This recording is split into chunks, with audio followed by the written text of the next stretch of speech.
సద్వినియోగం చేసుకునేటకు సహాయం చేయండి. మా జీవిత కాలమంతా నా తండ్రి నాయన సమయాన్ని సద్వినియోగం చేసుకునేటకు సహాయం చేయండి. కాలము సంకుచితమై ఉన్నదని మీరు సెలవిచ్చున్నారు ప్రభువా. పరలోక రాజ్యము సమీపించి ఉన్నదని, మారు మనస్సు పొందుడని మీరు మాట్లాడుతున్నారు నాయన. అందుని బట్టి స్తోత్రాలు చెల్లిస్తున్నాం. ఇంకా మేము ఏ ఏ ఏరియాలలో తండ్రి మారు మనస్సు పొందవలసి ఉన్నదో, ఆ విషయాలను మరొకసారి మాతో స్పష్టంగా మాట్లాడమని ప్రార్థన చేస్తున్నాం. గద్దించమని, సరిచేయమని, బాగు చేయమని, మా కుటుంబాలను కట్టమని, మా హృదయాలను కట్టమని ప్రభువా. మీ రాకడకు సిద్ధపరచమని ప్రార్థన చేస్తున్నాం నాయన. రానున్న సమయం అంతా మీ చేతికి అప్పచెప్తున్నాం. మీరే మహిమ పొందుకోమని, వినగలిగిన చెవిని గ్రహించే మనస్సును మాకు దయచేయమని, ఎలాంటి డిస్టర్బెన్స్ లేకుండా సహాయం చేయమని, యేసు శక్తి గల అధికారం గల మహిమ గల నామమున ప్రార్థించి వేడుకొని పొంది ఉన్నాము తండ్రి. ఆమేన్. ఆమేన్.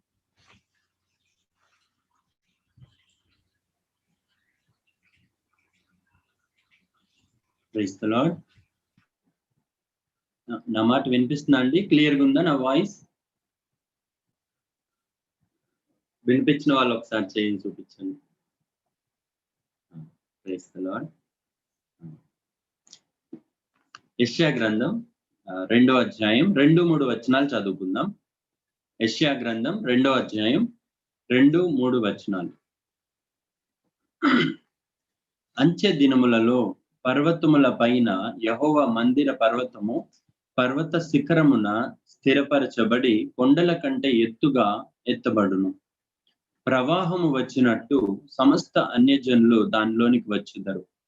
ఆ కాలమున సియోనులో నుండి ధర్మశాస్త్రము, యెరూషలేము నుండి యెహోవా వాక్కు బయలువెళ్ళును.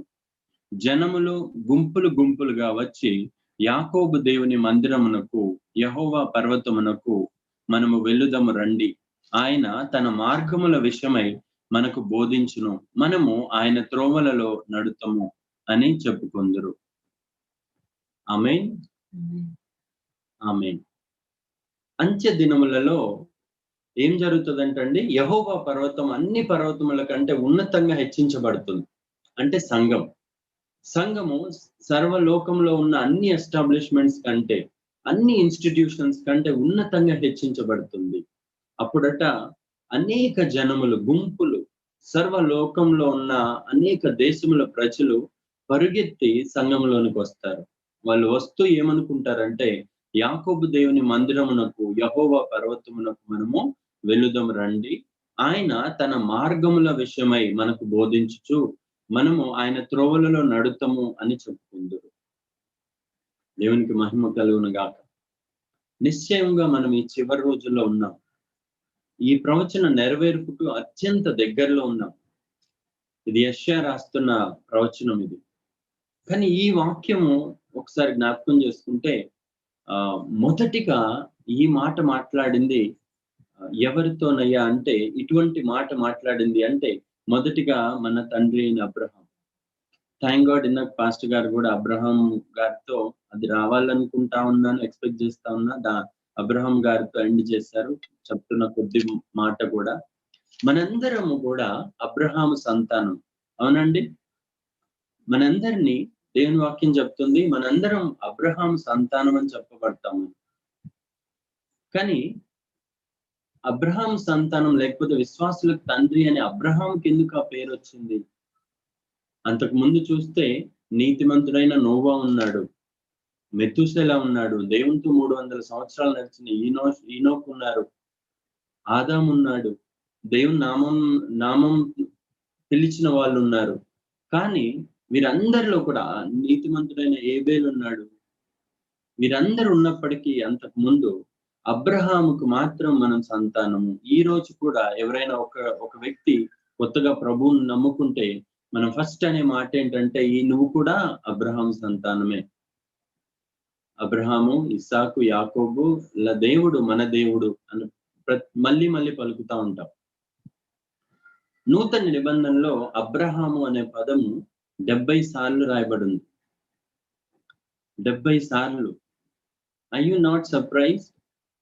నాకు చాలా ఆశ్చర్యం అనిపించింది. ఒక వ్యక్తి పేరు 70 సార్లు నూతన నిబంధనలు రాయబడిందంటే ఎంత ఇంపార్టెంట్ పర్సన్ అయి ఉండాలి బైబిల్లో. యేసు ప్రభువారు అనేక సార్లు ఈయన్ని మళ్ళీ మళ్ళీ తీసుకున్నారు. అబ్రహాము అనే పదం వాడుతా ఉన్నారు. ఈరోజు కొద్ది కాలంగా దేవుడు మాట్లాడుతున్న మాట అబ్రహాము గురించి అనేక విషయాలు మాట్లాడుతూ ఉన్నారు. ఈరోజు సడన్ గా when I asked to share the word, నా హృదయంలో వచ్చిన ఆలోచన అబ్రహాం గురించి మనం అందరం ఎందుకయ్యా అంటే, ఒకసారి ఆదికాండం 12వ అధ్యాయంలో ఇదే వచనం రాయబడింది దాదాపుగా. ఆదికాండం 12వ అధ్యాయం 1, 2, 3 వచనాలు నేను చదువుతానండి. ఆదికాండం 12వ అధ్యాయం 1, 2, 3 వచనాలు. యెహోవా, నీవు లేచి నీ దేశము నుండియో, నీ బంధువుల యొద్ద నుండియో, నీ తండ్రి ఇంటి నుండియో బయలుదేరి నేను నీకు చూపించు దేశమునకు వెళ్ళుము. నిన్ను గొప్ప జనముగా చేసి నిన్ను ఆశీర్వదించి నీ నామమును గొప్ప చేయుదును. నీవు ఆశీర్వాదముగా నుందువు. నిన్ను ఆశీర్వదించు వారిని ఆశీర్వదించెదను, నిన్ను దూషించు వారిని శపించెదను. భూమి యొక్క సమస్త వంశములు నీ యందు ఆశీర్వదించబడునని అబ్రాముతో అనగా, భూమి యొక్క సమస్త జనములు, all families, all the nations of the world will be blessed through and in Abraham. ఇది మొదటిగా అబ్రహాంకి ఇచ్చిన వాగ్దానం. ఆ వాగ్దానం పూర్తిగా నెరవేరే రోజుల్లో ఉన్నాం. The highest fulfilment of God's promise to Abraham ఎప్పుడంటే ఈ రోజుల్లోనే, ఈ చివరి దినాల్లోనే ఈ పూర్తిగా దేవుడు చేసిన వాగ్దానం నెరవేర్పు జరగబోతా ఉంది. ఎందుకయ్యా అంటే, దేవుడు అబ్రహాంని కలుసుకున్నప్పుడు నిజానికి అబ్రహాము ఇజ్రాయేలీయుడు కాదు, యూదుడు కాదు, సున్నతి ఉన్నవాడు కాదు, క్రిస్టియన్ కాదు, అన్యుడు. అంటే నువ్వు నేను ఉన్నట్టుగానే.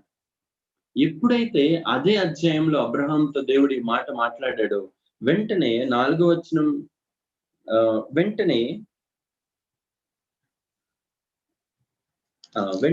15వ అధ్యాయంలో 6వ వచనంలో ఆయన వెంటనే ఈ మాట నమ్మాడు అని రాయబడింది.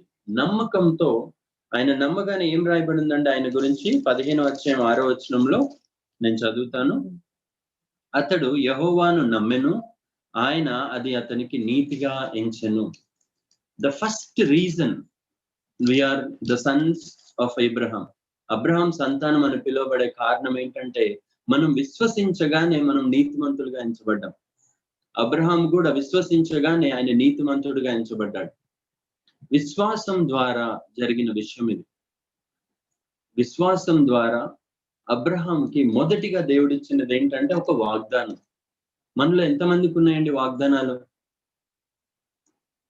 ఎవరికి లేకుండా లేవు, అందరికీ వాగ్దానాలు కలుగున్నాం. కాబట్టి మనం అందరం అబ్రహాం సంతానం. మనందరికీ దేవుడు ఒక్కొక్క వ్యక్తికి ఒక్కొక్క వాగ్దానం, అద్భుతమైన వాగ్దానం. సంవత్సరం మొదలైనప్పుడు వాగ్దానం, చిన్నపిల్లలు పుడితే వాగ్దానం, డెలివరీకి వెళ్తున్నప్పుడు వాగ్దానం, బర్త్డేకి వాగ్దానం, యానివర్సరీకి వాగ్దానం. గుప్పలు తీసుకునే బ్రదర్స్ కూడా ఉన్నారు మన దగ్గర. వాగ్దాన పుత్రులం మనం. ప్రతి దానికి వాగ్దానమే మన ఆధారం. కాబట్టి మనం అందరం అబ్రహాం సంతానము. వాగ్దానం చేయగానే ఆ తర్వాత 12వ అధ్యాయంలో 7వ వచనం కొన్ని క్యారెక్టర్స్ అబ్రహాం జీవితంలో మనకి అనేక సార్లు అబ్రహాం గురించి వింటూ ఉంటాం. విన్న విషయాలే, కొత్త విషయాల్లో దాదాపుగా నేను చెప్పనేమో, కానీ ఆ అద్భుతమైన విషయాలు కొన్ని అబ్రహాం జీవితంలో మీతో మళ్ళీ పంచుకోవాలని ఆశపడుతున్నా. ఎందుకంటే మన పితరుడైన అబ్రహాం ఇటువంటి వాడు అని మనకు అర్థమవుతే, ఈ అబ్రహాంలో యేసు ప్రభుని మనం చూస్తే, నీకు నాకు కూడా అబ్రహాం లాగా జీవించడానికి కృప దొరుకుతుంది. బైబిల్ కాన్సెప్ట్ మొత్తం కూడా మనం చూడడం ద్వారా కృప పొందుకుంటాం. పాము కుట్టినప్పుడు, మోషే దినాల్లో పాము కరిచినప్పుడు ఆ విషంతో జనాలు చనిపోతుంటే, దేవుడు ఒక మంచి వైద్యుడి దగ్గరికి వెళ్ళండి, లేకపోతే ఒక సైన్స్ ట్రిక్ ఫాలో అవ్వండి, ఈ పని చేయండి అనలా. కేవలం తిరిగి చూడండి అంటున్నాడు. ఒక సిలువ వేయబడిన ఒక పాముని, ఒక ఇత్తడి సర్పాన్ని చూడండి, తిరిగి చూడండి, మీకు వెంటనే విషయం నుంచి విడుదల పొందుతారు అని. కాబట్టి వాక్యాన్ని చూసినప్పుడు, వాక్యంలో మనం క్రీస్తును చూసిన ప్రతిసారి క్రీస్తు ఎలా ఉన్నాడో మనం అలా ఉండడానికి కృప దొరుకుతుంది. అంతకు మించి మనం చేయవలసిన అవసరం లేదు, కసరత్తులు ఏం చేయనవసరం లేదు. క్రీస్తుని మనం వాక్యంలో చూసిన ప్రతిసారి కూడా మనకి కృప దొరుకుతుంది. సో ఈరోజు అబ్రహాము జీవితంలో ఆయన మనకి ఎలా మనకి తండ్రిగా ఉన్నాడు, ఏ విషయాల్లో ఆయన ప్రత్యేకంగా ఉన్నాడు, ఆయన ఆలోచన విధానం ఏంటి, క్రీస్తుకు ఆయనకి ఉన్న రిలేషన్, రిలేషన్ ఏంటి? ఒకవేళ అబ్రహాం జీవితంలో ఉన్న విషయాలు మన జీవితాల్లో ఏమైనా మిస్ అవుతున్నాయా? ఈ రోజు మనం సరి చూసుకుందాం. ఎప్పుడైతే 12వ అధ్యాయంలో దేవుడి వాగ్దానం చేశాడో, వెంటనే 7వ వచనంలో అబ్రహాం ఏం చేస్తున్నాడయ్యా అంటే 12వ అధ్యాయం 7వ వచనంలో యెహోవా అబ్రహామునకు ప్రత్యక్షమయ్యి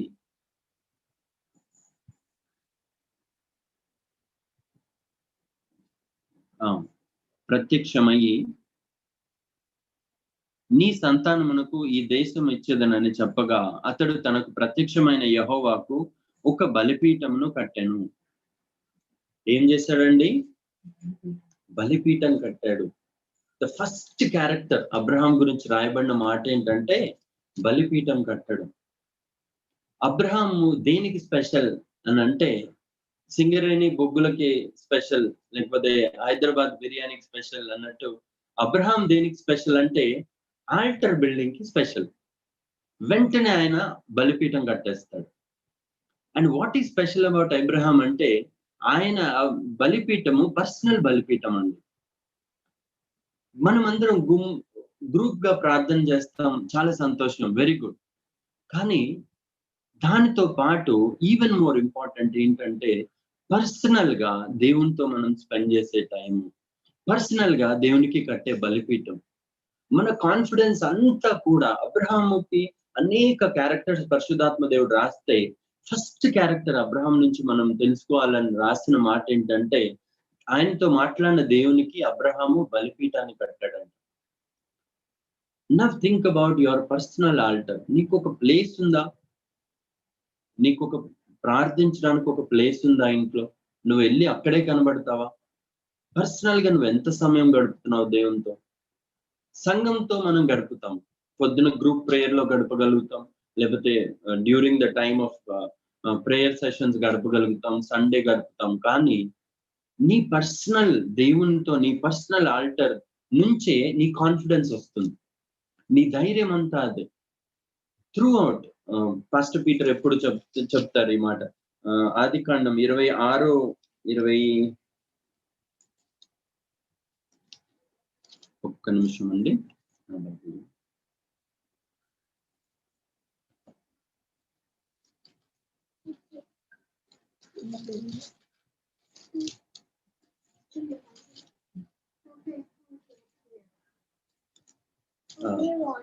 ఆదికాండం 24వ అధ్యాయం 40వ వచనంలో మనం చూస్తే అబ్రహాము ధైర్యంగా ఒక మాట అంటున్నాడు, ఎవని సన్నిధిలో నేను జీవించుతునో. త్రూ హిజ్ లైఫ్ అంతా గడిపిన తర్వాత ఆయన తన కుమారుడి కోసం ఒకరిని పంపుతూ పెద్దవాడైపోయిన తర్వాత ఆయన కాన్ఫిడెన్స్ అంతా ఒక మాటలో చెప్తున్నాడు, ఎవని సన్నిధిలో ఇన్ని సంవత్సరాలు నేను గడిపాను, ఎవని సన్నిధిలో నేను జీవించాను. Is that your confidence and my confidence today? మనకు ఒక భయంకరమైన పరిస్థితి వస్తే, మనకు ఒక అపోజిషన్ వస్తే, ఒక టఫ్ సిచ్యువేషన్ హ్యాండిల్ చేయలేని పరిస్థితి వస్తే నేను ఎవరిని కలుస్తాను తెలుసా ప్రతిరోజు అని అనగలుగుతామా? ఏలియా వస్తున్నాడు, ఒక రాజు, తన రాజ్యం ఆయనకి వ్యతిరేకంగా ఉందని తెలుసు, కానీ ఏలియా అంటున్న మాట ఏంటంటే ఎవని సన్నిధిలో నేను నిలబడతానో తెలుసా? ప్రతిరోజు ఎవరి సన్నిధిలో ఆయన నిలబడతాడు. దానియేలు ధైర్యం ప్రతిరోజు 3 సార్లు ఎవరిని నేను కలుసుకుంటాను వెళ్ళి. What is your confidence? What is our confidence? మన పర్సనల్ ఆల్టర్ నుంచే మన కాన్ఫిడెన్స్ వస్తుంది. యేసు ప్రభు వారి జీవితంలో కూడా యోహాను సువార్త 7వ అధ్యాయం చివరి వచనం ఒకసారి చదువుకుందాం.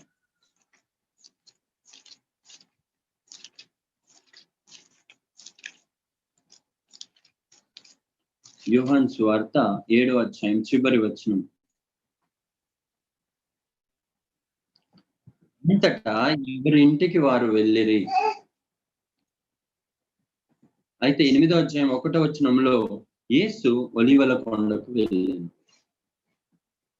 ఎవరింటికి వారు వెళ్తే యేసు మాత్రం ఎక్కడికి వెళ్ళాడండి? ఒలీవల కొండకి వెళ్ళాడు. ఎందుకని?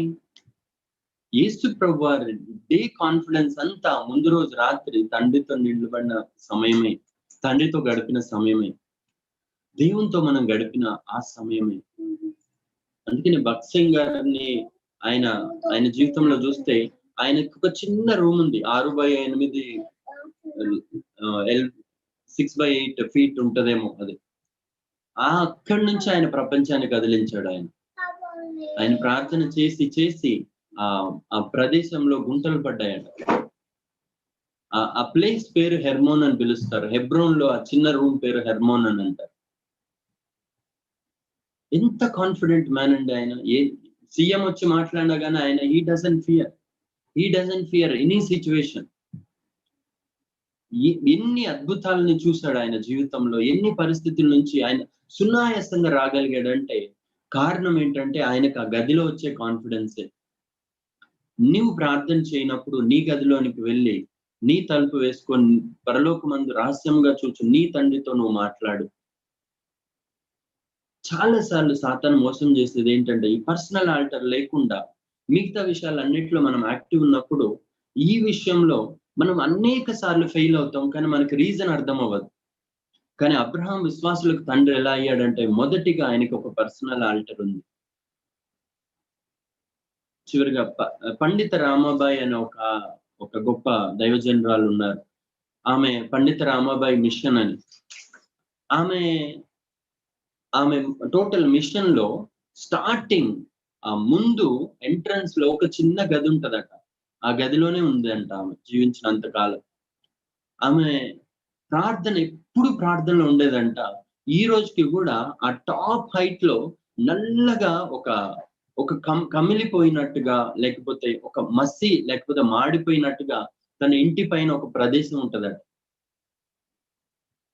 ఎన్నిసార్లు దేవుడు విజిటేషన్ ఆమెకు జరిగిందంటే ఆ పైన కప్పు నల్లగా మాడింది. ఈ రోజు కూడా అది ఒక సాక్ష్యంగా ఉంది. But do you have that confidence? ఈ రోజు నువ్వు మోకాలు వేసినప్పుడు నీ దేవుడు వచ్చి కలుసుకుంటాడని. ఒకవేళ దేవుడు కలుసుకోకపోతే కలుసుకునే వరకు నువ్వు ఉంటావా? అబ్రహాం గురించి రాసిన మాట ఏంటంటే ఆయన మాట్లాడి ముగించే వరకు అక్కడి నుంచి వెళ్ళిపోడట. ఒకసారి ఆ మాట చూద్దామా?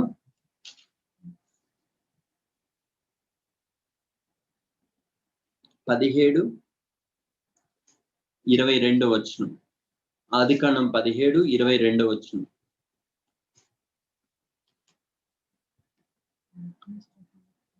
దేవుడు అబ్రహాంతో మాట్లాడుట చాలించిన తరువాత అతని యొద్ద నుండి పరమునకు వెళ్ళెను. దేవుడు వస్తాడా నీతో మాట్లాడడానికి మోకాలు వేసినప్పుడు? నీకు అర్థమవుతుందా దేవుడు నాతో మాట్లాడడం పూర్తయిపోయింది, ఇప్పుడు ఇంకా ఆయన వెళ్తున్నాడు, సో నా ప్రార్థన ముగించుకుంటాను. చాలా సార్లు మనం గమనిస్తే మనం వాక్యం చదివేటప్పుడు కంటే, వాక్యం వినేటప్పుడు కంటే మోకాళ్ళ మీద ఉన్నప్పుడు దేవుడు ఎక్కువ మాట్లాడతాడు అండి. ఇది ఒక పర్సనల్ ఎక్స్పీరియన్స్ తో ఒక సహోదరుడిగా చెప్తున్నా. God speaks to you more when you are on your knees. నువ్వు ప్రార్థనకి కూర్చున్నప్పుడు దేవుడు నీతో ముచ్చటించాలనుకుంటాడు, నీతో మాట్లాడాలనుకుంటాడు. ఆ తర్వాత కూడా ఎప్పుడైతే ఈయన ప్రార్థించిన ముగిస్తాడో, ఎవరి కోసం, లోతు కోసం ప్రార్థిస్తా ఉంటాడో, ప్రార్థన ముగించిన తర్వాత ఆయన తిరిగి వెళ్ళిపోయాడు అని రాయబడింది. ఒక్కసారి 18వ అధ్యాయం 33వ వచనం కూడా చదువుతాం. అదే ఆదికాండం 18వ అధ్యాయం 33వ వచనం. యెహోవా అబ్రహాముతో మాట్లాడుట చాలించి వెళ్ళిపోయిను, అబ్రహాము తన ఇంటికి తిరిగి వెళ్ళాను. మనకలా జరుగుతుందా? లేకపోతే మనమే ముందు వెళ్ళిపోతామా? దేవుడు అక్కడ ఇంకా మాట్లాడటానికి కూర్చున్నప్పుడు అబ్రహాము దేవుడు వెళ్ళిపోయేదాకా వెయిట్ చేసి ఆయన వెళ్ళిపోయిన తర్వాత ఆయన ఇంటికి వెళ్తాడట. What a wonderful character. మనం మోకాళ్ళు వేసినప్పుడు ప్రభువా నువ్వు what has my lord to say to his servant. ఆయన సేవకుడికి ఆయన అయ్యా నువ్వు ఏం చెప్పాలనుకుంటున్నావు? యెహోషువ అడిగినట్టు, సమూయేలు అడిగినట్టు, speak lord, your servant is listening. నీ సేవకుడు వింటున్నాడు ప్రభువా, నువ్వు మాట్లాడని మోకాళ్ళు వేస్తావా? ఫస్ట్ క్యారెక్టర్ అబ్రహాం జీవితంలో మనం తెలుసుకోవాల్సింది ఆ పర్సనల్ ఆల్టర్. ఒకవేళ అది లేకపోతే let us work on it. ఎందుకంటే 1 పేతురు 4:7 వచనం చెప్తుంది, అన్నిటి అంతం సమీపమైంది కనుక మీరు స్వస్థ బుద్ధి గలవారై ప్రార్థించుటకు మిమ్మల్ని మీరు ప్రత్యేకపరచుకోండి.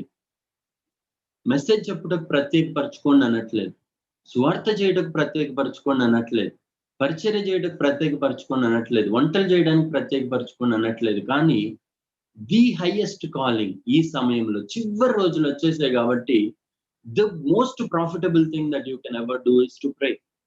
And when you are praying, you are also listening. నువ్వు ప్రార్థించేటప్పుడు నువ్వు వింటా ఉంటావు ఆయన. ఆమేన్. సో రెండో character, second character I want to highlight ఆయన జీవితంలో.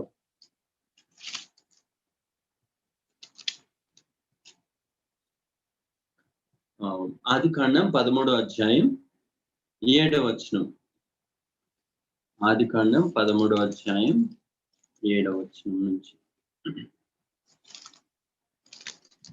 7-8 వచనాలు. ఇది మనకి తెలిసిన విషయాలే ఇవి, అయినా మరొకసారి చూద్దాం. అప్పుడు అబ్రాము పశువుల కాపరులకు లోతు పశువుల కాపరులకును కలహం పుట్టెను. ఆ కాలమందు కనానీయులు పెరిజ్జీయులు ఆ దేశంలో కాపురం ఉండిరి. కాబట్టి అబ్రహాము, వీళ్ళు ఎందుకు వచ్చారండి పానకంలో పుడకలాగా? ఆ వచనానికి ఈ వచనానికి మధ్యలో ఎవరున్నారంట? ఆ సమయంలో కనానీయులు పెరిజ్జీయులు ఆ దేశంలో కాపురం ఉండిరి అని రాయబడి, ఆ తర్వాత కాబట్టి అబ్రహాము, మనం బంధువులం గనుక నాకు నీకును నా పశువుల కాపరులకును నీ పశువుల కాపరులకును కలహం ఉండకూడదు. ఈ దేశం అంతయు నీ ఎదుటనున్నది కదా, దయచేసి నన్ను విడిచి వేరుగా నుండుము. నీవు ఎడమ తట్టుకు వెళ్ళిన ఎడల నేను కుడి తట్టుకు వెళ్ళదను అండ్ సో ఆన్. కదా, మనకు తెలిసిన విషయమే. ఏం జరుగుతుంది అక్కడ? ఎక్కువైపోయారు. లోతుకి సంబంధించిన వాళ్ళు, లోతు పని వాళ్ళు చాలా మంది ఎక్కువయ్యారు. అబ్రహాం కాపర్లు ఎక్కువైపోయారు, మందులు ఎక్కువైపోయాయి. అయితే ఒక చిన్న గొడవ వచ్చింది వీళ్ళిద్దరికి, విచ్ ఇస్ వెరీ కామన్, సంఘంలో చాలా కామన్. అయితే రాయబడిన మాట ఏంటంటే, ఆ కాలమందు కనానీయులు పెరిజ్జీయులు ఆ దేశంలో కాపురం ఉండగా, కాబట్టి అబ్రహాం అంటున్నాడు పీస్ఫుల్ గా, అయ్యా నీకు ఇది కావాలంటే అది తీసుకో, అది కావాలంటే ఇది తీసుకో, నువ్వేం తీసుకుంటే మిగిలింది నేను తీసుకొని వెళ్ళిపోతాను అంటున్నాడు. గమనించండి, ఒక పెద్ద సంఘము ఒకసారి గొడవలు వచ్చినప్పుడు, రెండుగా చీలిపోయినప్పుడు అనేక మంది అన్యులు చూడలేదా? క్రిస్టియన్ హిస్టరీలో రీసెంట్ గా మొత్తం వరల్డ్ జెంటైల్స్ అందరు, అన్యులు అందరూ చూసి ఇటువంటి జనుల వీళ్ళు, ఇటువంటి క్రైస్తవుల వీళ్ళు, ఇదా వీళ్ళ సాక్ష్యం, వీళ్ళు ప్రేమను ప్రకటిస్తారు. సంఘ కాపరులు, సంఘ సేవకులు కొట్టుకుంటా ఉంటే అది టీవీలో వస్తూ ఉంటాయి రీసెంట్ టైంలో. సంఘం ఈ లోకం ముందు ఎటువంటి సాక్ష్యం కలిగి ఉండాలి? Abraham, he was very conscious of his testimony before people. అన్యుల ముందు నీ సాక్ష్యం ఎటువంటిది? అన్యులు నిన్ను చూసినప్పుడు నిన్ను దేవుని సేవకుడు లేకపోతే దేవుని పిల్లవాడిగా, దే బిలాంగ్ టు క్రైస్ట్, క్రీస్తుని రిప్రజెంట్ చేసేవాడిగా నిన్ను చూస్తున్నారా? నువ్వు ఏది చేసినా కానీ you are now ambassadors. Paul అంటున్నాడు, మనం అందరం ఈ లోకంలో అంబాసిడర్స్ ఆఫ్ క్రైస్ట్. క్రీస్తుకి అంబాసిడర్స్ గా ఉన్న నువ్వు నేను, మనము చాలా కేర్ఫుల్ గా ఉండాలి. మనం మాట్లాడే మాట, చేసే ప్రతి ప్రవర్తన అన్యుల ముందు ఇంకా కేర్ఫుల్ గా ఉండాలి. ఎంత కేర్ఫుల్ గా, ఈ ప్రాబబ్లీ అబ్రహాం అక్కడ పీస్ఫుల్ గా అలా ముగించకపోతే లోతు ప్రాబబ్లీ దెబ్బలాడేవాడేమో అబ్రహాంతో, సై అంటే సై అనేవాడేమో. అబ్రహాం అంటున్నాడు, ఏమంటున్నాడండి అబ్రహాము? 9వ వచనంలో, దయచేసి నన్ను విడిచి వేరుగా నుండుము. పికప్ దట్ టర్మ్, దయచేసి. ఇంగ్లీష్ లో ప్లీజ్ అని అంటున్నాడు. యాక్చువల్గా అబ్రహాం ని మీరు ఒకసారి రికార్డ్ చేయండి, ప్లీజ్ అనే పదం చాలా సార్లు వాడతాడు. Please please please. నువ్వు ప్లీజ్ అని వాడతావా బ్రదర్ అండ్ సిస్టర్? ఎంత కంపోజ్డ్ మ్యాన్, ఎంత హంబుల్ మ్యాన్. అబ్రహాం అనొచ్చేమో, నువ్వెంత బచ్చావు అసలు, నువ్వు నిన్నగాక మొన్నొచ్చావు, అసలు నువ్వు నాకు మేనల్లుడివి, నువ్వు అటు ఇటు తిరుగుతుంటే చిన్న నిక్కరేసుకొని నేను ఇక్కడ తీసుకొచ్చాను, నేను ఇంత పెద్దోడిని చేస్తా, నువ్వు నాకు మాట్లాడుతున్నావు, నీ వాళ్ళు నా వాళ్ళు అని మాట్లాడుతున్నావు అనొచ్చేమో. But he was such a humble man. దయచేసి, please. What is your dealing with a brother who is not as spiritual as you? Last time మనం చూసాం, నీకంటే ఆత్మీయంగా తక్కువగా ఉన్న సహోదరుడితో నీ డీలింగ్స్ చాలా ఇంపార్టెంట్. నీకంటే తక్కువ స్థాయిలో ఉన్న వాళ్ళతో నువ్వు ఎలా డీల్ చేస్తున్నావు అనేది దేవుడు జాగ్రత్తగా చూస్తాడు. యేసు ప్రభువారికి టెస్ట్ వచ్చింది. ఆయన మినిస్ట్రీ ప్రిపేర్ అయ్యి ఎగ్జాక్ట్ మినిస్ట్రీకి ముందు ఫైనల్ టెస్ట్ ఒకటి ఉంది. ఏంటంటే బాప్తిస్మ ఇచ్చే యోహాను. ఒక తల్లికి తండ్రికి పుట్టిన బాప్తిస్మ ఇచ్చే యోహాను. పాపంలో ఆదాము ద్వారానే పాపం వచ్చిన బాప్తిస్మ ఇచ్చే యోహాను ఇప్పుడు బాప్తిస్మ ఇవ్వాల్సి వస్తుంది యేసు ప్రభువారికి.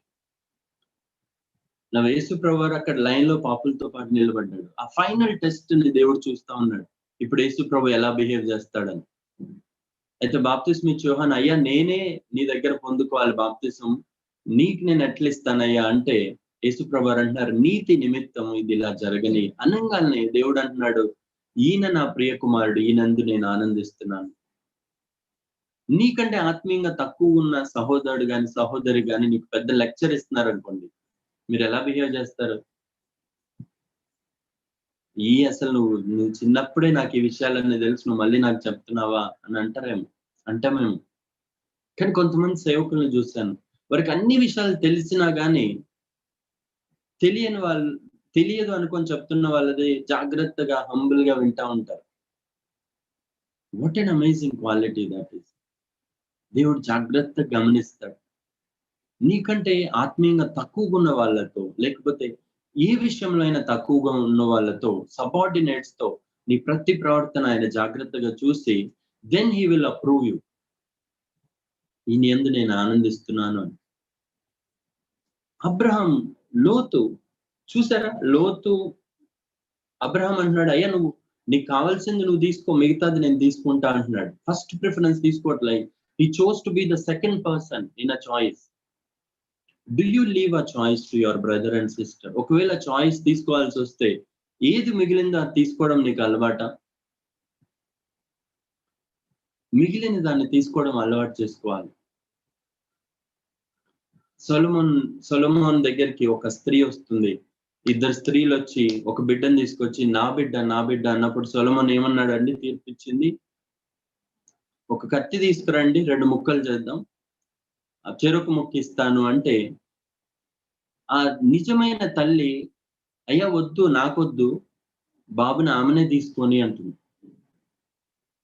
కానీ నిజమైన తల్లి కాని ఆమె, నాకు ఆ బిడ్డని ఇవ్వండి, హాఫ్ చేసి ఇవ్వండి, ఆమెకు హాఫ్ నాకు హాఫ్. చాలాసార్లు పెద్ద పెద్ద సంఘాల్లో ఈ ప్రాబ్లం జరిగింది. వాళ్ళు విడిపోయినప్పుడు వాళ్ళు మాకు కావాలి హాఫ్ అని అన్నిళ్ళ ముందు అనేక సార్లు వాళ్ళు సాక్ష్యాన్ని కోల్పోయినారు. బట్ ఎంత అద్భుతమైన సాక్ష్యాన్ని అబ్రహాం ఈ జాగ్రత్త వల్ల, నేను దేవుని నామం నాకు అటాచ్ అయింది, ఈ అన్యులందరి మధ్యలో నేను మాత్రమే క్రీస్తు బిడ్డను కాబట్టి నేను చాలా జాగ్రత్తగా ఉండాలి అని అబ్రహాం ప్రతి విషయంలో జాగ్రత్త తీసుకోవడంతో, తర్వాత ఒక్కసారి చూడండి అబ్రహాంకి ఎటువంటి వాల్యూ ఉందో. 23వ అధ్యాయం 23వ అధ్యాయం ఆదికాండం 5-6 వచనాలు చూద్దాం. 23వ అధ్యాయం ఆదికాండం 5-6 వచనాలు. ఇక్కడ అబ్రహాం భార్య సారా చనిపోయినప్పుడు తన కోసం ఒక గ్రేవ్ కొనాలని ఆ అన్యుల దగ్గరికి, ఆయన దగ్గర ఉన్న అన్యుల దగ్గరికి వెళ్ళి, అయ్యా నాకు ఈ గ్రేవ్ మీరు అమ్ముతారా ఈ ప్రదేశంలో అని అంటే, అప్పుడు అందరూ కట్టకట్టుకొని వచ్చారు. అబ్రహాం ఆ మాట అడగగానే ఆ ఊరి జనాలు, ఊరి పెద్దలు అందరూ అబ్రహాం దగ్గర నిలబడి వాళ్ళు అంటున్న మాట ఏంటంటే, హేతు కుమారులు, అయ్యా మా మాట వినుము, నీవు మా మధ్యను మహారాజువై ఉన్నావు, మా శ్మశాన భూములలో అతి శ్రేష్టమైన దాని యందు మృతి పొందిన నీ భార్యను పాతిపెట్టుము. నీవు మృతి పొందిన నీ భార్యను పాతిపెట్టినట్లు మాలో తన శ్మశాన భూమి ఇయ్యనొల్లని వాడు ఎవడునూ లేడని అబ్రహాముకు ఉత్తరం ఇచ్చాను. ఆ తర్వాత అబ్రహాము కేవలం ఒక పీస్ ఆఫ్ ల్యాండ్ అడిగితే దాంతో పాటు పొలం కూడా ఇస్తారు. అయ్యా పొలం కూడా తీసుకో, జస్ట్ పీస్ కాదయ్యా, నీకు నేను ఏది అడ్డుపడను, ఎఫ్రోన్ ఒక పీస్ కాదు, మొత్తం పొలం తీసుకో. అది ఇచ్చిన తర్వాత కూడా ఆయన అంటుంది, అయ్యా దీనికి నువ్వు డబ్బులు ఇవ్వద్దయ్యా, విత్ గ్రేట్ డిఫికల్టీ డబ్బులు కూడా ఆయన తీసుకోవట్లే అబ్రహాం గారి దగ్గర. కానీ లోతుకి ఎటువంటి సాక్ష్యం ఉన్నది చూడండి. అంతకు ముందు అధ్యాయాల్లో లోతు ఎప్పుడైతే దేవుడు ఈ సొదొమ గొమొర్రాని నాశనం చేస్తున్నానని చెప్పాడో, లోతు వెళ్ళి అక్కడ ఉన్న అన్యులకు చెప్తా ఉన్నాడు, దేవుడు ఇలా నాశనం చేయబోతున్నాడు అని. 19వ అధ్యాయం 9వ వచనం ఒకసారి చదువుదాం.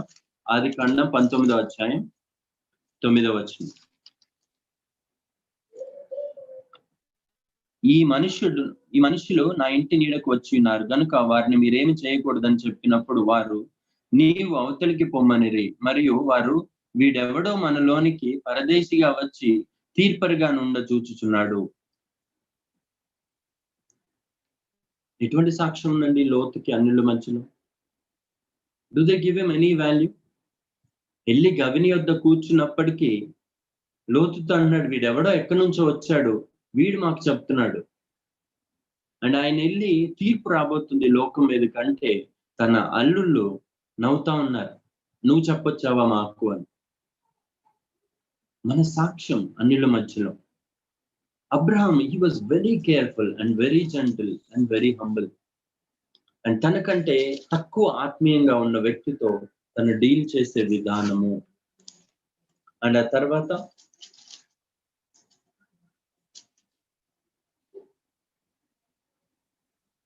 14వ అధ్యాయం ఒకసారి చూద్దాం. 14వ అధ్యాయం 14వ వచనం. 14వ అధ్యాయం 14వ వచనం.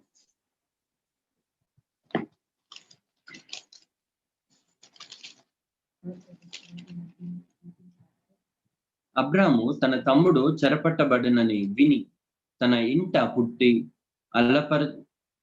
అలవరచబడిన 319 మంది గురిని వెంట పెట్టుకొని దాని మట్టునకు ఆ రాజులను తరిమెను. ఎంతమందిని తరిమాడండి? ఒక 5 కింగ్స్ ని, 318 మందిని తీసుకొని 5 కింగ్స్ ని ఆయన డిఫీట్ చేశాడు.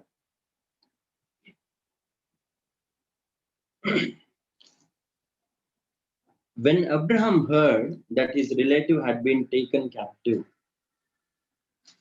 బంధించబడినప్పుడు జనరల్ గా మనము మన సహోదరులు గాని మన బంధువులు గాని ఇంకా బందీలుగా ఉన్నారు అని యుద్ధానికి ఎవరైనా పూనుకుంటున్నామా?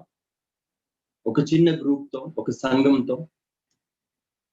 చాలాసార్లు ప్రేయర్ రిక్వెస్ట్ వచ్చినప్పుడు కొంతమంది మాత్రమే మా బంధువుల గురించి ప్రేయర్ చేయండి బ్రదర్ లేకపోతే పాస్టర్ అని అడుగుతారు. ప్రాబబ్లీ ఒక్కరు లేకపోతే ఇద్దరు, చాలా ఫ్యూ పీపుల్ ఆ కన్సర్న్ ఉంటుంది. కానీ నువ్వు వింటున్నావా? నీ బంధువులు, నీ మిత్రులు లేకపోతే నీ సహోదరులు బంధించబడి ఉన్నారు, వారి కోసం నువ్వు చేయవలసింది ఏంటంటే యుద్ధం. ఎప్పుడు కూడా ఒక బలవంతుణ్ణి యుద్ధం చేసి గెలిచినప్పుడు మాత్రమే తన ఇంటనున్న ప్రతి విధమైన వస్తువుని చెరపట్టి తీసుకురాగలుగుతాం. అది ఒక ప్రిన్సిపల్. నూతన నిబంధనలో యేసుప్రభు అంటున్నాడు, బలవంతుణ్ణి మీరు బంధించందే ఆ ఇంటనున్న ఏ వస్తువును కూడా మీరు చెరపట్టలేరు, తీసుకొని రాలేరు అని. జస్ట్ బిఫోర్ లోతు జీవితంలో కూడా చూడండి, లోతు ఎప్పుడు సపరేట్ అయ్యాడు. 13వ అధ్యాయం 14వ వచనం ఒకసారి చదువుదామా? Same context. ఆదికాండం 13వ అధ్యాయం 14వ వచనం. లోతు అబ్రాహామును విడిచిపోయిన తరువాత యెహోవా, ఇదిగో నీ కన్నులెత్తి నీవు ఉన్న చోట నుండి ఉత్తరపు తట్టు, దక్షిణపు తట్టు, తూర్పు తట్టు, పడమర తట్టు చూడుము. ఎందుకనగా నీవు చూచుచున్న ఈ దేశం అంతటిని నీకును నీ సంతానమునకును సదాకాలము ఇచ్చెదను. ఆమేన్. ఎప్పుడు లోతు విడిచాడో ఇంగ్లీష్ లో చెప్తుంది, now lift up your eyes. ఎందుకని అంతవరకు ఆ మాట చెప్పలేదు దేవుడు?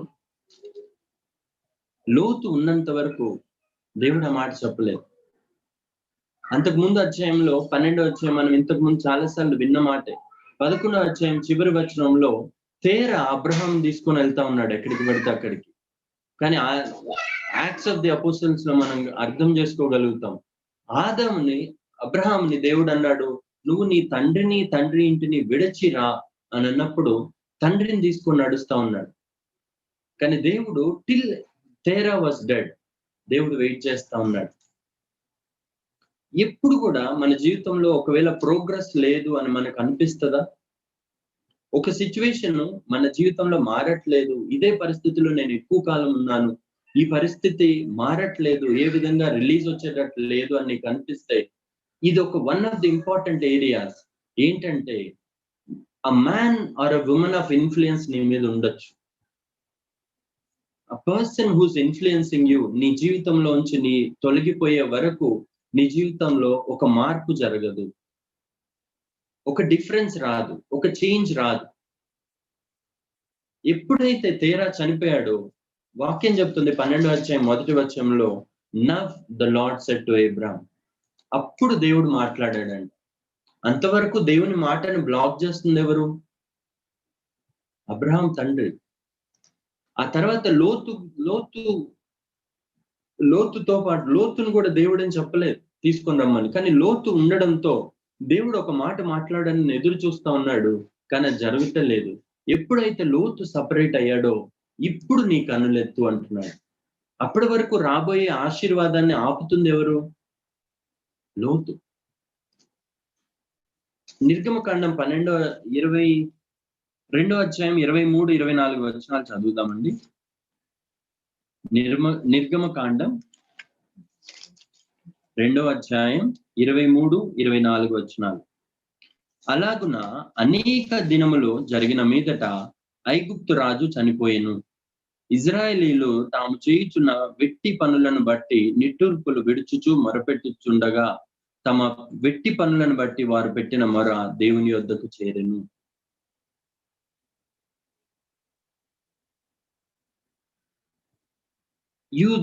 ఇజ్రాయేలీలు మొరబెడతా ఉన్నారు. 430 సంవత్సరాల నుంచి ఏడుస్తా ఉండింటారా? అప్పుడప్పుడు ఆన్ అండ్ ఆఫ్ ఏడుస్తా ఉండింటారు, వారి బానిసత్వాన్ని బట్టి మొరపెడతా ఉండింటారు. కానీ ఎందుకు ఆల్ ఆఫ్ ద సడన్ 23వ వచనం పరిశుద్ధాత్మ దేవుడు రాపిస్తున్నాడు, అలాగున అనేక దినములు జరిగిన మీదట ఐగుప్తు రాజు చనిపోయెను. ఎప్పుడైతే ఐగుప్తు రాజు చనిపోయాడో వెంటనే వీరి మొర దేవుని దగ్గరికి వెళ్ళిందట. అంతవరకు బ్లాక్ చేస్తుంది ఏంటి స్పిరిచువల్ గా?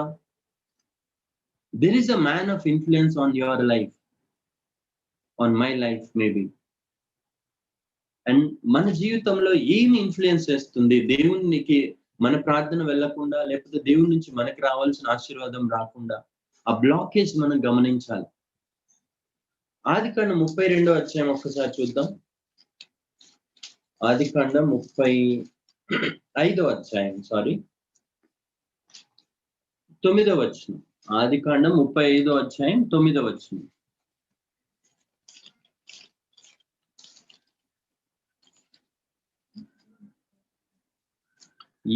యాకోబు పద్దనరాము నుండి వచ్చుచుండగా దేవుడు తిరిగి అతనికి ప్రత్యక్షమై అతన్ని ఆశీర్వదించెను.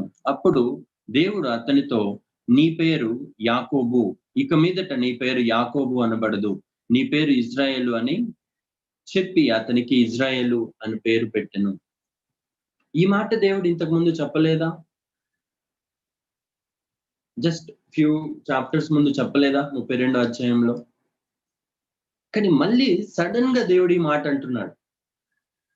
మీరు ఇంగ్లీష్ లో గమనిస్తే, then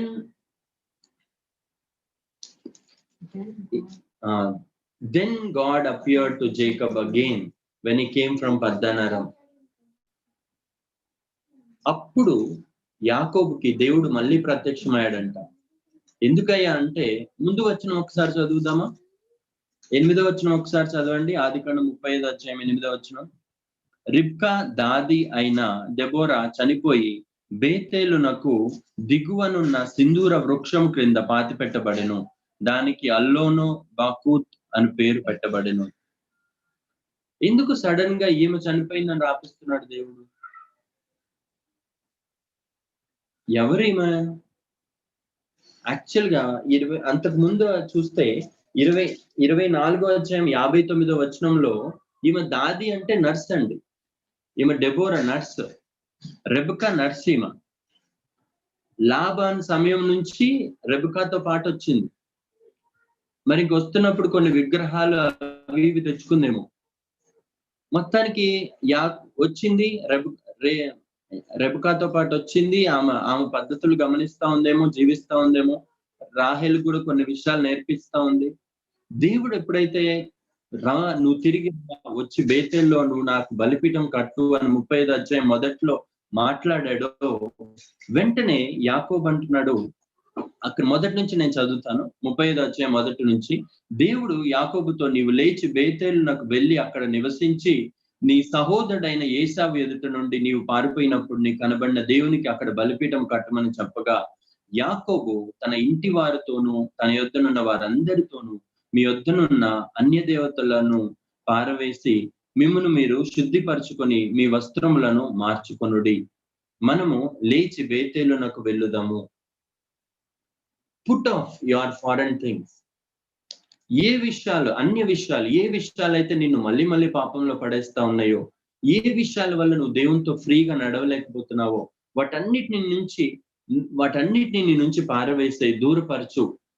మనము బేతేలుకి వెళ్ళి దేవుణ్ణి ఎదుర్కొందాం అని ఎప్పుడైతే ఆ విషయాల్ని వాళ్ళు చేశారో, వెంటనే ఒక వ్యక్తి చనిపోతా ఉంది. ఆమె డెబోరా.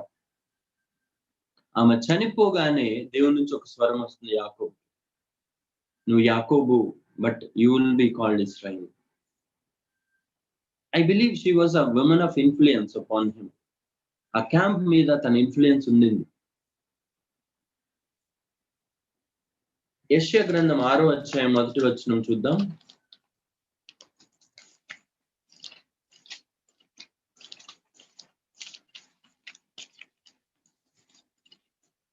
యెషయా గ్రంథం 6వ అధ్యాయం మొదటి వచనం. రాజైన ఉజ్జియా మృతి పొందిన సంవత్సరమున అత్యున్నతమైన సింహాసనమునందు ప్రభు ఆసీనుడై ఉండగా నేను చూచితిని. ఉజ్జియా చనిపోయిన, ఇది అనేక సార్లు మనం విన్న విషయమే. But I want you to understand, ఉజ్జియా చనిపోగానే, ఆ రాజు చనిపోగానే, ఆ అన్రైచియస్ కింగ్ చనిపోగానే వెంటనే పరలోకం నుంచి ఒక దర్శనం ఓపెన్ అయింది యెషయాకి. సో మన జీవితంలో కూడా there must be a king, there must be a strong man, there must be foreign objects which are influencing, which are blocking God's blessings upon our life. ఎప్పుడైతే అవి చనిపోతాయో, ఎప్పుడైతే అవి మనల్ని విడుస్తాయో, వెంటనే దేవుని ఆశీర్వాదం మన మీదకి రిలీజ్ అవుతుంది. అనేక సార్లు ఈ విషయం తెలియక మనం కొండ చుట్టూ తిరుగుతున్నట్టుగా 38 సంవత్సరాలు దాని చుట్టూతోనే తిరుగుతున్నాం, కానీ ఆ విషయాన్ని వదలట్లేదు, ఆ వ్యక్తిని విడిచిపెట్టట్లేదు, ఆ రిలేషన్షిప్ నుంచి బయటికి రావట్లేదు. కానీ అబ్రహాం జీవితంలో మనం చాలా క్లియర్ గా చూడగలుగుతాం. లోతు విడిచి వెళ్ళగానే దేవుడు అంటున్నాడు, now lift up your eyes, అన్ని వైపులా చూడు, నేను మొత్తాన్ని నీకు ఇవ్వబోతున్నాను. సంఘం కూడా ఎప్పుడైతే when it puts of all the foreign objects, ఈ మెన్ ఆఫ్ ఇన్ఫ్లుయెన్స్. అందుకనే కీర్తన 45వ అధ్యాయం 10వ వచనం ఒకసారి చూద్దాం.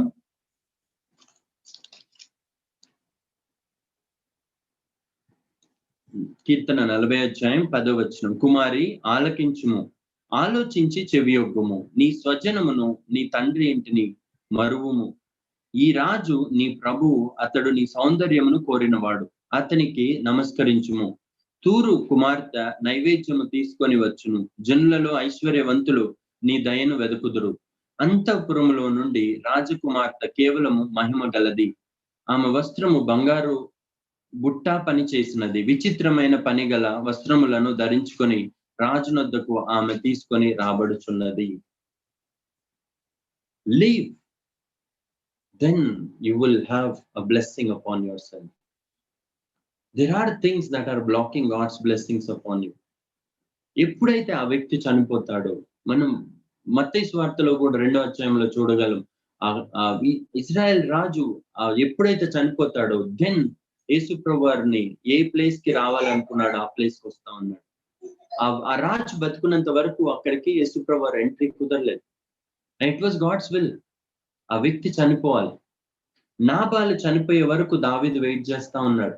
ఎప్పుడైతే నాబాలు చనిపోయాడో, అబిగేల్ని దావీదు మ్యారేజ్ చేసుకుంటున్నాడు. Similarly, what is blocking God's blessings in our lives? What is blocking God's vision for us? What is blocking God's voice to us? మన ప్రార్థనకి బ్లాక్ చేస్తున్నది ఏంటి? ఆ స్ట్రాంగ్ మ్యాన్, ఫస్ట్ కనిపెట్టి ప్రభువా అదేంటి అని అడిగి దాని నుంచి మనం విడుదల పొందాలి. Then everything will be so plain, so clear. ఇది one of the important characters ఆయన లైఫ్ లో మనం చూడగలుగుతాం.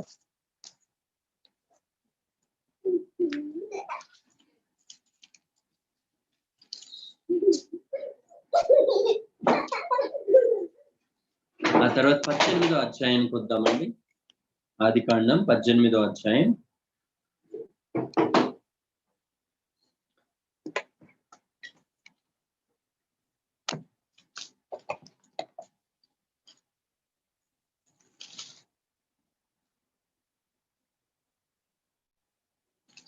అంతకంటే ముందు ఆదికాండం 14వ అధ్యాయం 14వ వచనంలోనే మనం ఇందాక మనం వింటా ఉన్నాం కదా, హీ హ్యాడ్ ట్రైన్ పీపుల్. మొన్న పాస్టర్ గారు చెప్తా ఉన్నారు, మేము వేరే చోటుకి వెళ్తున్నప్పుడు ప్రతి వ్యక్తి కూడా తను వాక్యం చెప్పగలగాలి, చెప్పే వాళ్ళని కూడా ఆర్డైన్ చేయాలి, ప్రార్థించగలగాలి, ప్రార్థించే వాళ్ళని లేపాలి. మన ఆశీర్వాదం మనకి బ్లాక్ అవ్వకూడదు. మనం చూస్తే ఎలీషాని ప్రిపేర్ చేయడానికి దేవుడు ఏలియాతో మాట్లాడాడు.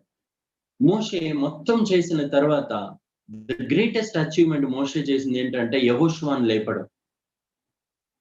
అబ్రహాం కూడా he was a channel of blessing. Abraham ఎప్పుడు కూడా తన నుంచి వేరే వాళ్ళు ఆశీర్వదించబడాలనే కోరుకున్నాడు. కానీ అన్ఫార్చునేట్లీ కొన్నిసార్లు ఆ ఆశీర్వాదం కొంతమంది దగ్గర బ్లాక్ అయిపోతుంది.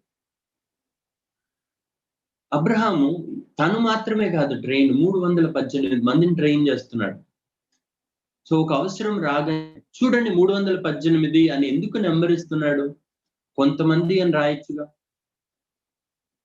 ఎప్పుడు కూడా ఆ సెలెక్టెడ్ పీపుల్ కి ఒక నెంబర్ ఉంటదండి. ఆ సెలెక్టెడ్ పీపుల్ ఎప్పుడు ఒక నెంబర్ ఆఫ్ పీపుల్.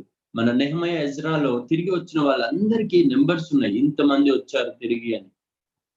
గిద్యోన్ సైన్యం ఎంతమంది అంటే క్లియర్ గా ఒక నెంబర్ ఉంది, 300 మంది అని. అపోస్తలు ఎంతమంది అంటే 12 మంది, ఒక నెంబర్ ఉంది. ఆయన ఎన్నుకున్న శిష్యులు ఎంతమంది అంటే 70 మంది అని ఒక నెంబర్ ఉంది. ఆయన వధువుగా చేయబడిన నెంబర్ ఎంత అంటే 1,44,000 మంది. This is a number, specific number God has train.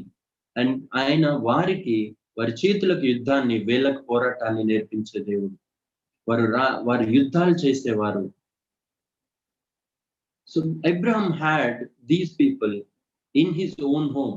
ఆయన ఇంట పుట్టి ట్రైన్ అయిన వాళ్ళు. And thanks be to God, అటువంటి వాళ్ళు మన సంఘాల్లో కూడా ట్రైన్ అవుతా ఉన్నారు. ప్రార్థించే వీరులు, యుద్ధ వీరులు ట్రైన్ అవుతా ఉన్నారు. దేవునికి స్తోత్రం కలుగునుగా. ఆ తర్వాత 18వ వచనంలో ఆయన ఫస్ట్ కమ్యూనియన్ తీసుకున్న వ్యక్తి ఆయన. ఎవరు నేర్పించారండి అబ్రహాంకి? వెంటనే టైత్ ఇస్తున్న వ్యక్తి. ఎవరు చెప్పారు అబ్రహాంకి టైత్ ఇవ్వాలని? కమ్యూనియన్ ఏంటి, టైత్ ఏంటి, ఒక తక్కువ స్థాయిలో ఉన్న ఆత్మీయంగా తక్కువ ఉన్న వాటితో డీలింగ్స్ ఏంటి, బయట వాళ్ళ ముందు సాక్ష్యం ఏంటి, ఇవన్నీ అసలు ఎవరు నేర్పించారు అబ్రహాంకి?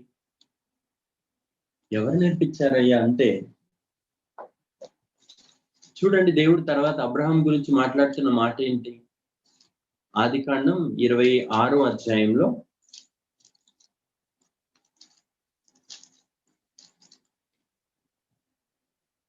5వ వచనం ఒకసారి చదువుదాం. ఆదికాండం 26వ అధ్యాయం 5వ వచనం.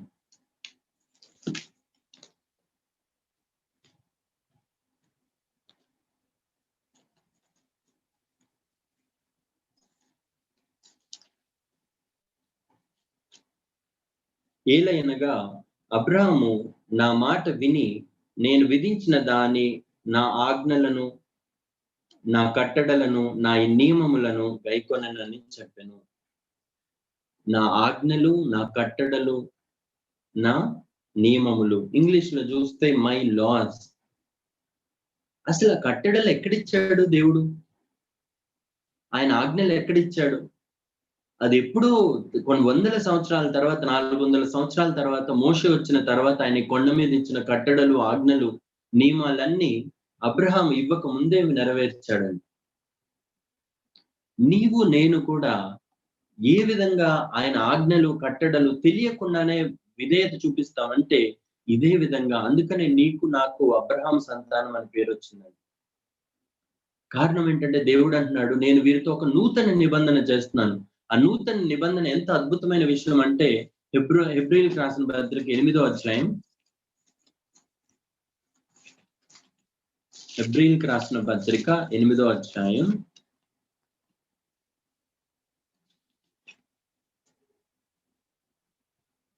10వ వచనం.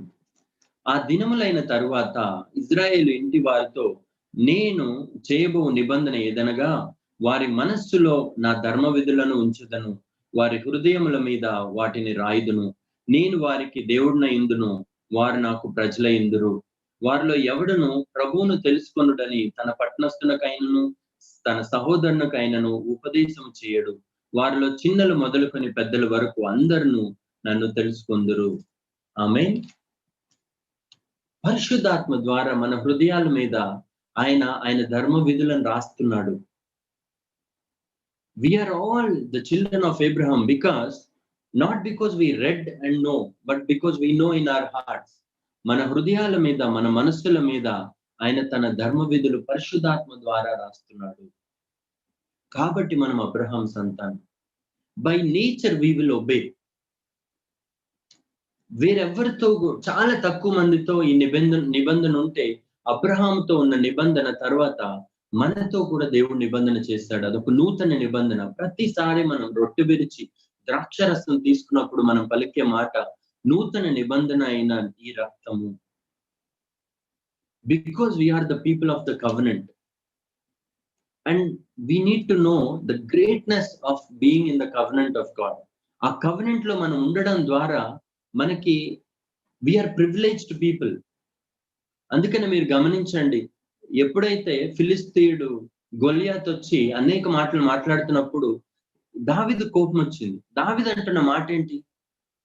సున్నతి లేనివాడు, ఒక కవెనెంట్ లేనివాడు, నిబంధన లేనివాడు, నిబంధన ఉన్న మమ్మల్ని మా దేవుణ్ణి మాటలు అంటున్నాడా అంటున్నాడు. The greatest privilege for us is that we are in his covenant. ఈ కవెనెంట్ లో ఉన్న వాళ్ళము. వితౌట్ ఈవెన్ నోయింగ్, మనకు అన్ని విషయాలు తెలియవు, వాక్యంలో అన్ని విషయాలు తెలియవు. మనం వింటూ ఉన్నాం, వారం బైబిల్ స్టడీస్ లో పాస్టర్ గారు వాళ్ళు చెప్పినప్పుడు వింటున్నాం. కానీ ఇవేమి తెలియకుండానే, నువ్వు ఇంకా వాక్యం చదవకుండానే పరిశుద్ధాత్మ ద్వారా మొదటిగా దేవుడు మన హృదయాల్లో ఆయన విధులు, ఆయన ధర్మ విధులు, న్యాయం, ఆయన మార్గాలు రాసించాడు. But we need a listening ear. ఆయన ఏం చెప్తున్నాడు? అబ్రహాం విన్నట్టుగా మనం వినాలి. This is just a part of his life. And ఆ తర్వాత అబ్రహాం గురించి చివరిలో రాయబడిన మాట, ఆయన 25వ అధ్యాయం 8వ వచనం ఒకసారి చదువుదాం. Abraham breathed his last and died in a ripe old age, an old man and satisfied with life. English, తెలుగులో సాటిస్ఫైడ్ విత్ లైఫ్ అని రాయబడలేదండి. NASBలో he was satisfied with his life. Abraham 170 సంవత్సరాలు జీవించి he breathed his last. నా voice వినిపిస్తుందండి? he breathed his last. ఆయన చివరి శ్వాస విడిచాడు అని. అది క్యాజువల్ గా వదిలేయాల్సిన మాట కాదు. చాలా తక్కువ మంది గురించి ఆ మాట రాయబడింది బైబిల్లో. చివరి శ్వాస దాకా జీవించడం.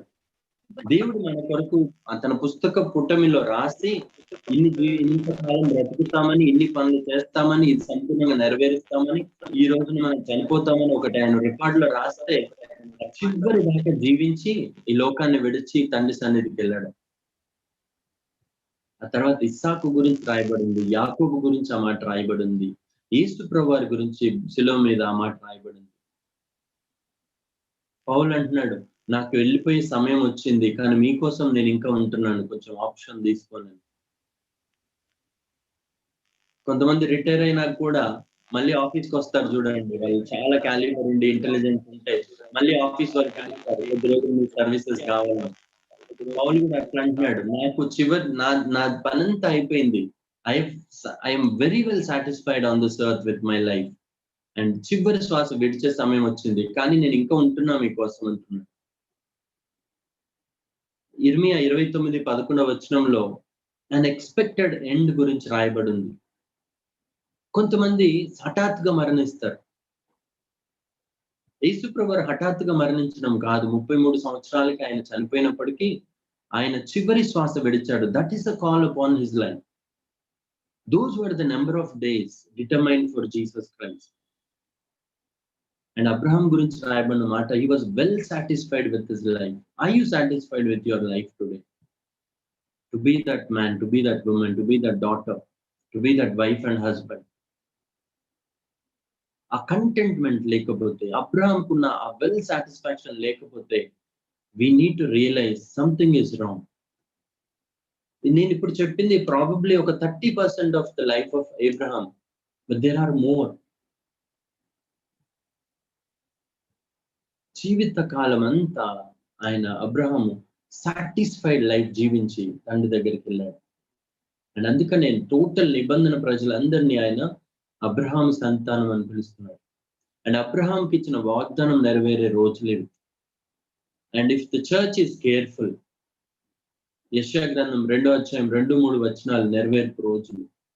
అన్ని ఇన్స్టిట్యూషన్స్ లో చర్చ్ ఉన్నతంగా హెచ్చించబడబోయే రోజులు.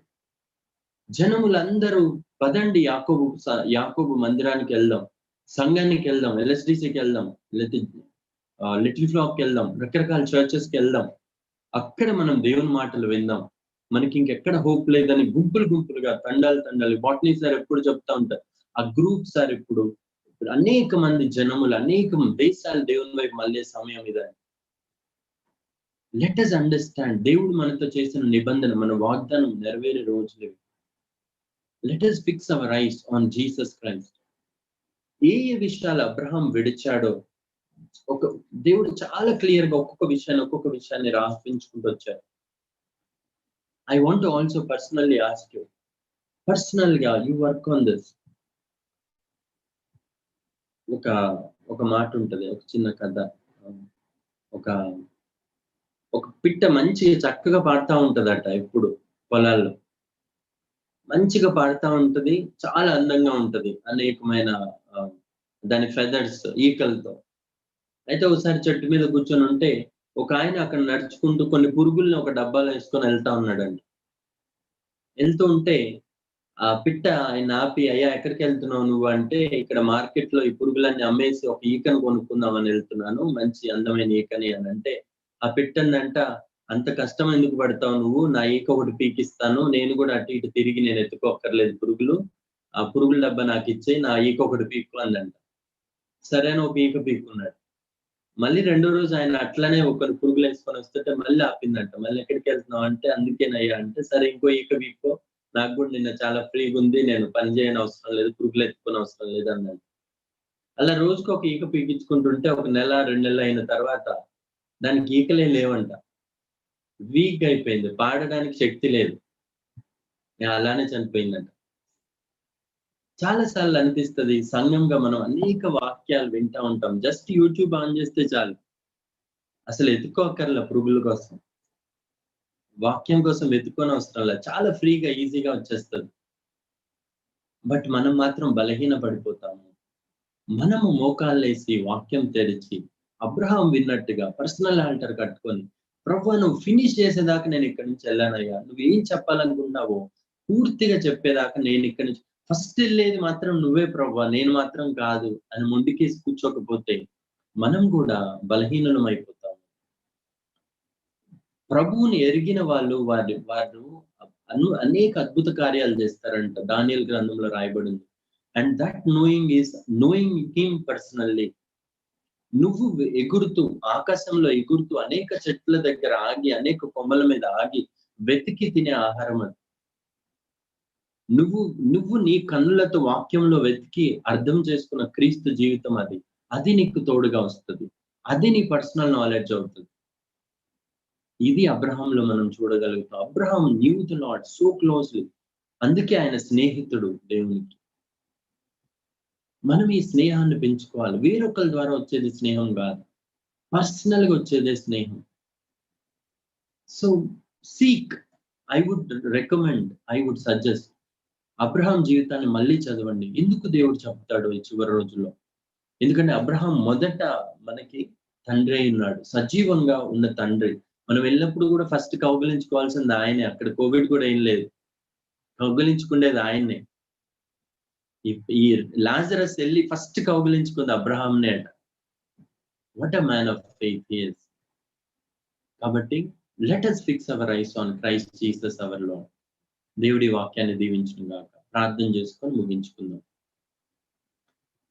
మహాపరిశుద్ధుడైన దేవా, స్తోత్రార్హుడా, పరమ తండ్రి, అయ్యా ఈ చివరి దినాల్లో నాయన అనేకులు యెహోవా పర్వతం దగ్గరికి పోదాం రండి, ఆయన తన మార్గములు మనకు చెప్పునట్లుగా, ఆయన వాక్యం మనకు బయలుపరచినట్టుగా, ఆయన విధానాలు మనకు బయలుపరచినట్లుగా అని చెప్పుకొని ప్రభువా, అనేక దేశములు, అనేక ప్రజలు గుంపులు గుంపులుగా నాయన తరలి అయ్యా మరి సంఘానికి వస్తారని వాక్యం చెబుతుంది.